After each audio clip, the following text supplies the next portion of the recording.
Hey guys, Travis here from Fitness Deck. I want to talk to you about my experiences with overtraining today.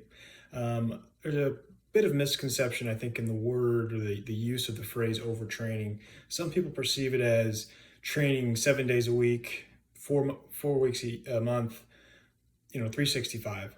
That is definitely overtraining. But I think that the confusion lies in, well, I can't train more than 4 days a week because then I'll be overtraining. That part's not true. I'm definitely proof that you can train 7 days a week if you approach it correctly and not overtrain. But there are benefits to taking time off, especially in the mental part of it. For me, I know that I do like to work out. I like to train, I like to try different things. I want to get into a routine, which slowly becomes a rut. So your brain does need that break so you can reassess what you're doing, see if you're being successful, and see different ways you can tweak things. Now, back to my original point. um, I do, and I have trained 7 days a week. Now, I don't train heavy 7 days a week. I don't train hard or to failure 7 days a week, but I might take in that 7 day period one day where I'll train to failure, train super heavy, and make the other days around that day lighter days, maybe cardio days, things like that.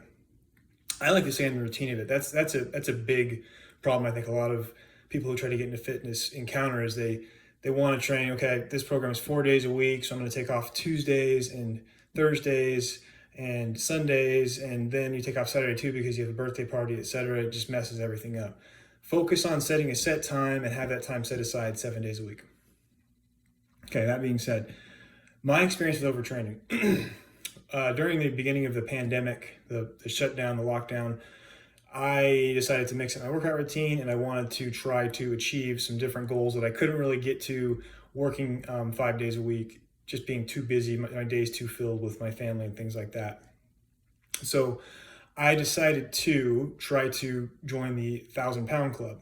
And what that means, if you're not aware of it, it's in one session, your deadlift, your bench press, and your squat, the total weight used between those three lifts equals 1,000 pounds. And it's something I wanted to do a long time ago, but I just never quite got there. My deadlift in particular was really lagging. It just wouldn't get me there. But I trained to make that a possibility, and I did do it.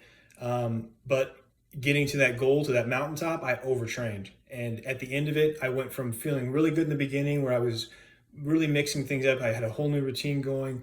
I was hitting different body parts that I haven't hit in a while. I felt really strong, really limber, great. By the end of it, broken, done. I partially dislocated both of my elbows on the inner part here. I had knee pain.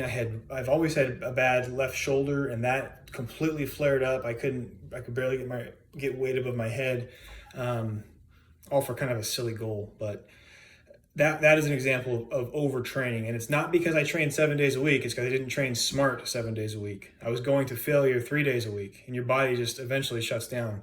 Especially, I mean, I'm 41 years old. I don't have a sports background or a bodybuilding background, so pushing that much force into my body in that short period of time, trying to hit that goal as quickly as possible, because I was making huge gains in the beginning. I was just riding that momentum, broke.